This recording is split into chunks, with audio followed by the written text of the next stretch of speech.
मुस्तफा आपको हमें बुलाने की जरूरत नहीं है, यहाँ आ जाओ। अरे तुम जहाँ जाएगा कुरान वहाँ आ जाएगा।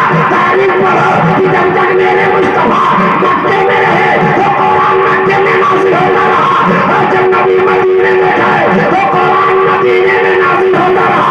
बड़े लतीफ है, वो नाज़िल से घर में रहते हैं, मेरे हुजूर मेरी तशरीह में रहते हैं। मकाम उनका तो फर्श ज़मीन आग से भरी, अपने चाहने वाले के बिल्कुल सर्च करके हजरत अब्दुल मुत्तलिब के पेशानी में जब नबी के आखिरी ज़मा का नूर चमका है, हजरत अब्दुल मुत्तलिब का बयान सुनो। हजरत अब्दुल मुत्तलिब फरमाते हैं कि जब मेरे पेशानी में नबी के आखिरी ज़मा का नूर चमका है, हमें पता तो नहीं चला, लेकिन हमें इतना जरूर पता चला कि जब नबी पाक सल्लल्लाहु अलैहि वसल्लम का नूर मेरी पेशानी में चमका है, दिल के अंदर एक उमंग पैदा हुआ। मैं खाने काबा के करीब गया, और खाने काबा के करीब जाने के बाद मैंने खाने काबा का तवाफ करना जैसे ही शुरू किया, इतने ही देर में मैंने क्या देखा कि खाने काबा मेरी ही तवाफ कर रहा है। हजरत अब्दुल्लाह का, हजरत अब्दुल मुत्तलिब का बयान है। हजरत अब्दुल मुत्तलिब फरमाते हैं कि थोड़ी देर के लिए मैं ठहर गया, और ठहरने के बाद खाने काबा से पूछा, ए खाने काबा ये बताओ कि तुम्हारी तवाफ करने के लिए,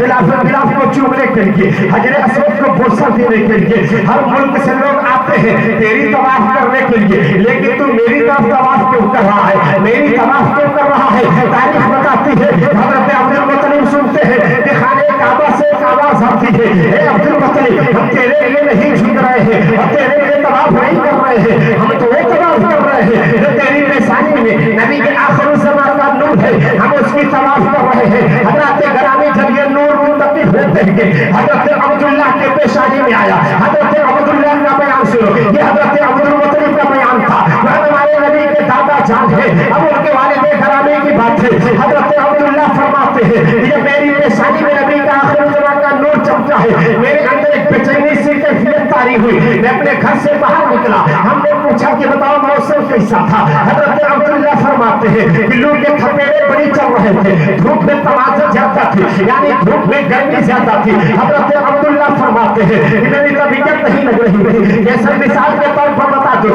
कि मई और जून के महीने में जब आप घर से निकलते हैं 10 बजने के बाद या 8 बजने के बाद, तो लोग के थपेड़े कैसे चलते हैं, गर्मी कैसे होती है, हजरत ग्राम में धूप में कितनी तमाशत होती है। इसी तरह की तमाशत बताते हैं कि धूप में बड़ी तमाशत थी। मैं घर से बाहर निकला, और घर से बाहर निकलने के बाद एक दरख्त के करीब गया, और वहां पे बैठा। बैठने के बाद हल्की हवा चली है, हवा का झोंका चला, मेरी आंखें लग गई, मैं वहां पे लेट गया। लेकिन लेटने के बाद जब मेरी आंख मेरी खुलती है तो मैंने क्या देखा, ये दरख्त की जितनी शाखें है मेरी तरफ झुक रही है, उठ जा रही है, फिर झुकती है, फिर उठ जाती है। हजरत अब्दुल्लाह का बयान है कि मैंने वहां पे पूछा, ए दरख्त ये बताओ कि तू मेरी तरफ क्यों झुक रहा है?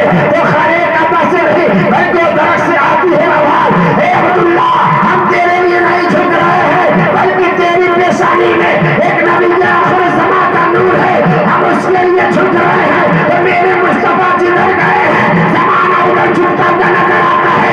हालात फरमाते हैं काबे के बगल का था, तुम पे करोड़ों दरूद, तैबा के शमशू दुआ, तुम पे करोड़ों दरूद, और कोई खैर क्या तुमसे नेहा हो भला जब न होता ही छुपा, तुम पे करोड़ों दरूद। जो कहते हैं कि नबी के नजर से कुछ नहीं छुपा, बस ये शॉर्ट में सुन ले कि कुरान के रब्बे कायनात ने फरमाया वमा हुआ अला गैब बेदलील, हमारे नबी गैब की इल्म बांटने में मुखालफत नहीं करते। हजरत ग्राम में बिहार तक आपने सुना कि यहाँ पे छूट गया। अब हजरत अब्दुल्लाह की पेशानी से अब नबी के आखिरी ज़माने का नूर हजरत आमिना रज़ियल्लाहु ताला अन्हा के रहने मुबारक में गया। जब 571 ईस्वी में 20 अप्रैल को रात को चलते